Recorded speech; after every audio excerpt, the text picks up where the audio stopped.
les, les arabo-musulmans se font accuser d'être racistes contre les Noirs ou contre les Asiatiques.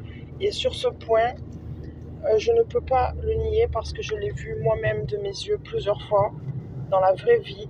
Je ne parle pas par message.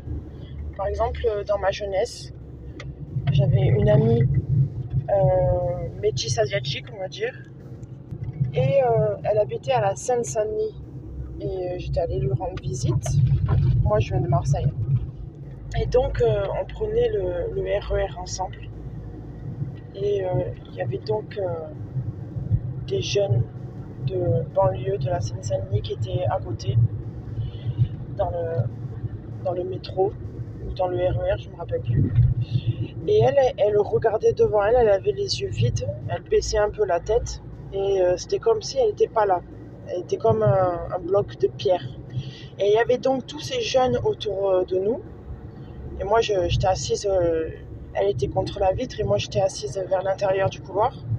Et eux, ils étaient de l'autre côté. Et ils disaient ching chong, bol de riz, des trucs comme ça. Et moi, je les regardais en face faire, alors qu'elle, elle avait totalement une attitude différente. Et je leur disais, mais tu aimerais que je t'appelle couscous? Enfin voilà, je parlais avec eux frontalement. Et du coup, je les ai calmés en fait. Ils rigolaient, ils étaient cons.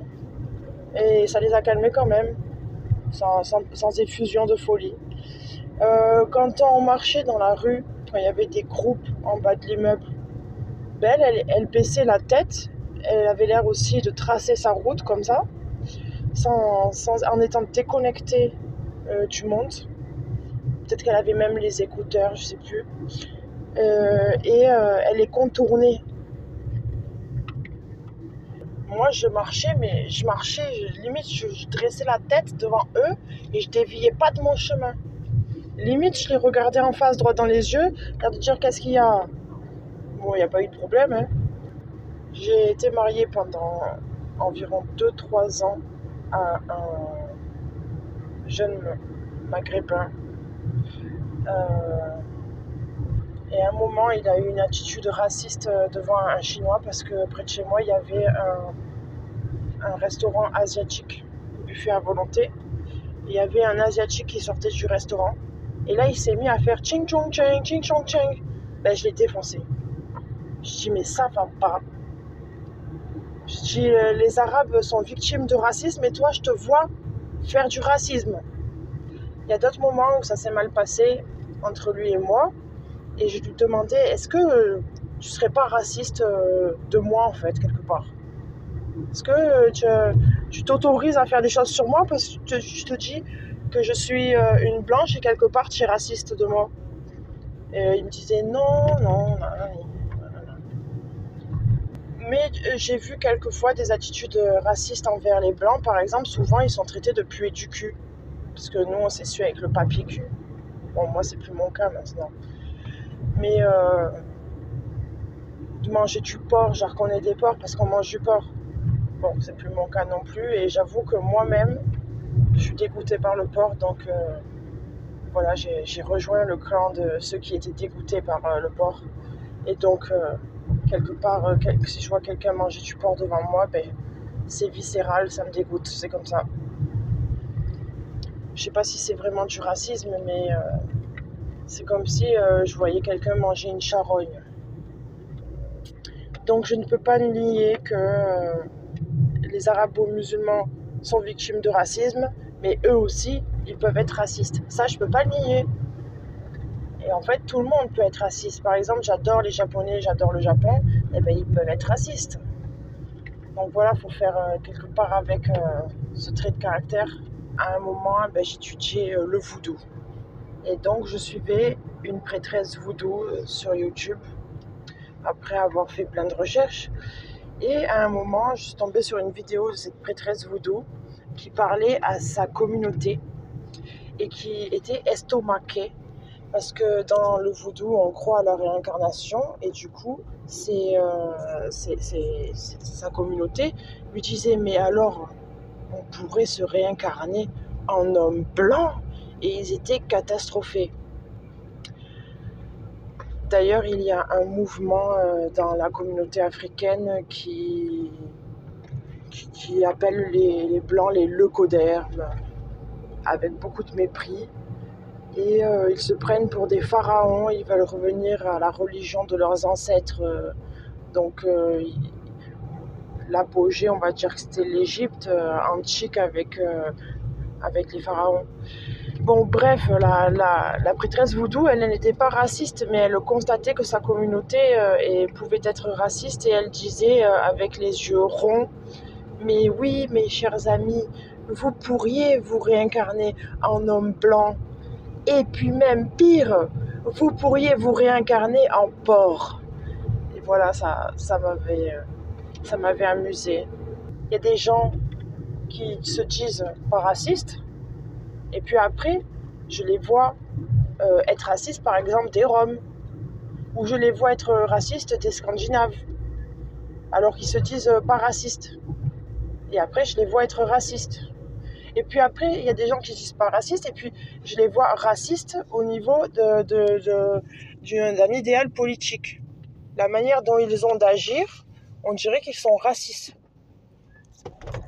Donc le racisme, il peut être contre, entre guillemets, une race, une couleur de peau. Il peut être contre une idéologie, donc du coup ça comprend la religion, ça comprend la politique. Et c'est ridicule quand même, parce que entre Français, être raciste des gens de droite, être raciste des gens de gauche, ça commence à bien faire quand même. En tout cas, sur X, je vois beaucoup les arabo-musulmans être accusés d'être racistes envers les Noirs par des personnes qui ne relèvent jamais que les Israélites peuvent être racistes eux aussi envers les Noirs.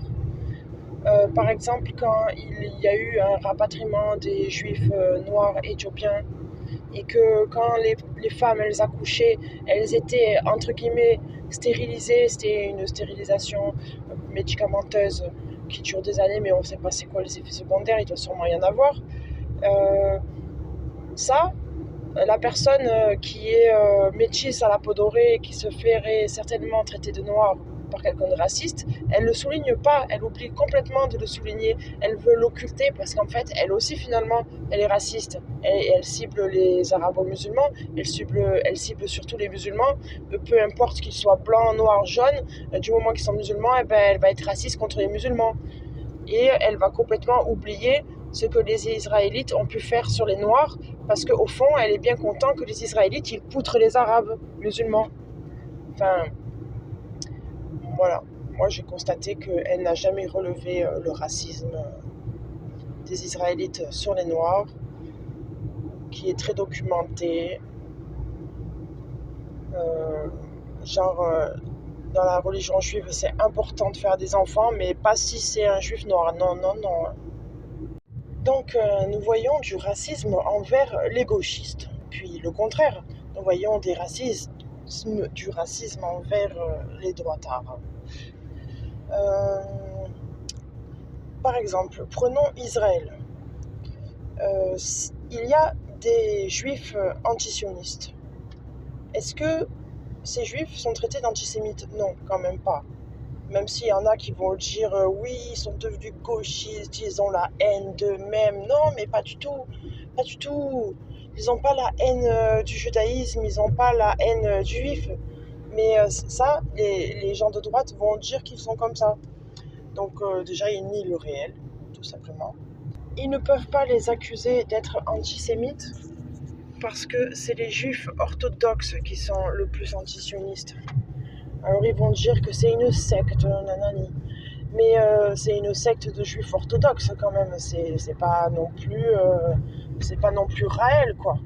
C'est quand même proche de la religion de base, non? Enfin, bref. Est-ce qu'ils sont chassés d'Israël? Pas du tout. Il y a des accords politiques pour que les juifs orthodoxes n'aillent pas faire la guerre. S'il y a des accords politiques, c'est quand même qu'ils sont bien intégrés. Donc, la guerre pour un juif orthodoxe, elle n'est pas cachère, elle n'est pas halal. Donc, ils ne la font pas et ils sont tout à fait en droit de ne pas la faire. Alors, on va dire qu'en fait, c'est un stratagème pour qu'ils fassent beaucoup de gosses. et qui a besoin de faire les gosses, les autres ne le font pas autant de gosses. Les juifs athées ne font pas autant de gosses, les juifs de gauche ne font pas autant de gosses. Bref, donc on va dire, allez, les juifs orthodoxes sont préservés parce qu'ils envoient les gosses. Allez, envoyez les gosses. Vous êtes exemptés de faire la guerre, envoyez les gosses. Bon, en tout cas, ils ne sont pas traités d'antisémites et ils ne sont pas rejetés d'Israël. Je veux dire, même si c'est des gauchistes, eh ben, on ne va pas les déporter. Ils sont intégrés. Et donc, c'est un peu ridicule de se traiter de gauchistes, machin. C'est une nation, elle a forcément un bord droit et un bord gauche. J'en reviens à une vidéo que j'avais déjà faite. Bon, alors moi, je prône qu'il faut arrêter d'être raciste envers les idéologies. Parce que c'est ridicule. Parce que si dans un pays, d'un coup, tous les gens de gauche disparaissent, ben le pays, il va pas bien. Si dans le pays, d'un coup, tous les gens de droite ils disparaissent, ben le pays, il va pas bien non plus. De toute façon, c'est impossible. Donc, à quoi ça sert de se déchirer les uns entre les autres ? C'est divertissant, c'est ça ? C'est divertissant ? Dans des moments comme ça, moi j'aime bien revenir à la religion et notamment aux textes de base. Par exemple, dans la vidéo précédente, je parlais des hadiths. Les hadiths, c'est pas le Coran, c'est les textes annexes. Dans le judaïsme, il y a le Tanakh et après il y a les Talmuds. Donc les Talmuds, c'est les textes annexes, c'est des blabla. Donc si on voit dans le Tanakh, est-ce qu'il y a des indices sur la manière de se comporter par rapport au racisme ? Eh bien, le roi David, c'est quelqu'un de très important au regard du judaïsme. Eh bien, ce roi, sa grand-mère, Ruth, eh bien, elle était une Moabite. Ça veut dire qu'elle était une Cananéenne. Ça veut dire qu'elle avait probablement la peau noire, puisque les Cananéens sont des descendants de Cham qui avait un fils qui avait la peau noire. Dans le judaïsme, d'ailleurs, c'est une marque de malédiction. Donc, voilà, c'est pas top quand même. Et donc, cette Moabite, elle s'était convertie sincèrement. Donc, ça veut dire qu'on n'est pas forcément juif de par sa mère. Ça veut dire qu'on peut se convertir. Et même une Cananéenne Moabite peut se convertir. Et ensuite, Dieu, il a fait de sa descendance le roi David. Celui qui a tué un Philistin avec juste une petite pierre dans sa fronde. Donc Dieu, il donne un indice. La conversion est possible. Il ne faut pas faire un système de caste d'entre-soi à la con. Et de quelqu'un que vous méprisez racialement, eh ben, surgira votre roi. Voilà l'indice, ok ? Merci. Au revoir, je suis bientôt arrivée.